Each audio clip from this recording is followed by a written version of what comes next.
186 మంది మరణించినట్లు నిర్ధారించబడింది. మిస్సింగ్ వచ్చేసి చాలామంది తప్పిపోయినట్లు నివేదించారు. రెస్క్యూ ఆపరేషన్స్ వచ్చేసి కేరళ ప్రభుత్వం, Indian army, navy, air force మరియు కోస్ట్ గార్డ్స్ నేతృత్వంలో కొనసాగుతున్నాయి. ప్రభావిత ప్రాంతాలు 6 గ్రామాలైతే ఉన్నాయి. పుంజరిమట్టం, మెప్పాడి, మొండక్కై, చూరల్మల మరియు కోన్హోమ్. సహాయక చర్యలు 45 సహాయ శిబిరాలు ఏర్పాటు చేశారు.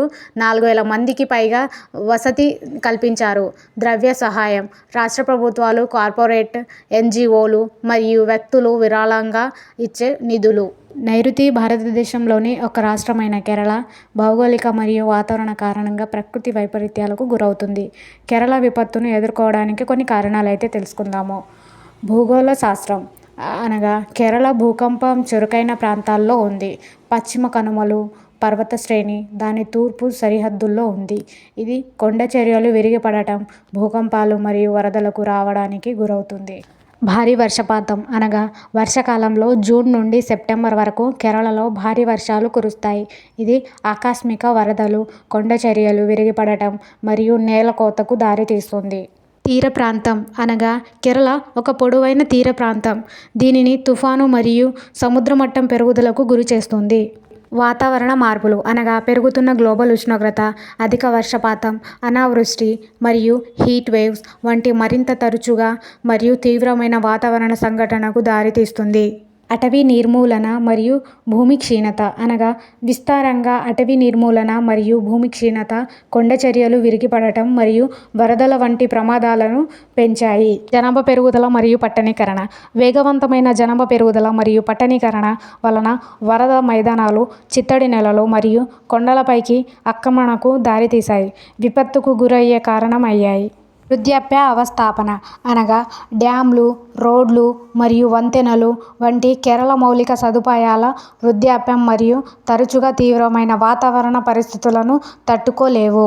సన్నద్ధత మరియు ప్రణాళిక లేకపోవడం అనగా తగినంత విపత్తు సంసిద్ధ ప్రణాళికలు మరియు నిర్వహణ విపత్తుల ప్రభావానికి మరింత తీవ్రతరం చేస్తుంది. కేరళ వాయనాడ్ 2018 మరియు 2024 కేరళ వరదలకు దారితీసిన కొన్ని నిర్దిష్టమైన అంశాలైతే తెలుసుకుందాము. భారీ లేదా అపూర్వమైన వర్షపాతం అనగా రుతుపవన కాలంలో అత్యంత భారీ వర్షపాతం. కొన్ని ప్రాంతాల్లో 100 సంవత్సరాలకు మించి నమోదైన వర్షపాతం మనం ఇక్కడ చూడొచ్చు. డ్యామ్ల నిర్వహణ అనగా కేరళ డ్యామ్ల నిర్వహణకు సంబంధించిన వివాదాలు షట్టర్లను ఆలస్యంగా తెరవడం వలన ఈ విపత్తుకు దారితీసింది. భూ వినియోగ మార్పులు అనగా విస్తృతమైన అటవీ నిర్మూలన, పట్టణీకరణ మరియు వ్యవసాయ విస్తరణ నేలకోతకు మరియు పెరిగిన ప్రవాహానికి దారితీసింది. వాతావరణ మార్పులు అనగా వెచ్చని సముద్ర ఉష్ణోగ్రత మరియు మారుతున్న వాతావరణం మరింత తీవ్రమైన మరియు తరచుగా తీవ్రమైన వాతావరణ సంఘటనకు దారితీస్తుంది. సిల్టేషన్ మరియు అవక్షేపణ అనగా నదులు మరియు జలాశయాలు సిల్ట్ మరియు అవక్షేపాలతో నిండి వాటి నీటిని తట్టుకునే సామర్థ్యాన్ని తగ్గిస్తాయి. ఏజింగ్ ఇన్ఫ్రాస్ట్రక్చర్ అనగా ఆనకట్టలు, కాలువలు మరియు కాలువలతో సహా కాలం చెల్లించిన మరియు సరిపోని నీటి నిర్వహణ మౌలిక సదుపాయాలు. జనాభా పెరుగుదల మరియు పట్టణీకరణ అనగా వరదల పీడిత ప్రాంతాల్లో పెరిగిన జనాభా మరియు పట్టణీకరణ ఎక్కువ మంది ప్రజలకు ప్రమాదంలో పడేస్తుంది. మెరుగైన ప్రణాళిక లేకపోవడం అనగా తగినంత విపత్తు సంసిద్ధ మరియు ప్రణాళిక నిర్వహణ వరద ప్రభావాన్ని మరింత తీవ్రతరం చేస్తుంది. కారకాలు కలిసి కేరళలో వినాశకరమైన వరదలకు దారితీశాయి మరియు ఖచ్చితమైన తుఫానును సృష్టించాయి. కేరళలో వరదకు ముందు ప్రజలను సిద్ధం చేయడంలో ప్రభుత్వం పూర్తిగా చురుకుగా ఉండకపోవడానికి గల కారణాలు తెలుసుకుందాము. వనరుల కొరత అనగా పరిమిత ఆర్థిక మరియు మానవ వనరులు వరదల కోసం సమర్థవంతమైన సిద్ధం చేయడానికి మరియు ప్రతిస్పందించడానికి ప్రభుత్వం సామర్థ్యాన్ని అడ్డుకోవచ్చు. సరిపోని మౌలిక సదుపాయాలు అనగా కేరళ యొక్క వృద్ధాప్య అవస్థపాలను ఆనకట్టలు, కాలువలు మరియు కాలువ వంటి వరద ప్రమాదాల్ని మరింత తీవ్రతరం చేస్తాయి. బ్యూరోక్రాటిక్ జాప్యాలు అనగా నిదానంగా నిర్ణయం తీసుకోవడం మరియు అమలు చేయడం వలన సకాలంలో సంసిద్ధ చర్యలకు ఆటంకం కలుగుతుంది. సమన్వయం లేకపోవడం అనగా ప్రభుత్వ సంస్థలు, స్థానిక అధికారులు మరియు సంఘాల మధ్య తగినంత సమన్వయం లేకపోవడం. అందువలన ఇటువంటి విపత్తుకు అంతరాయం దారితీస్తుంది.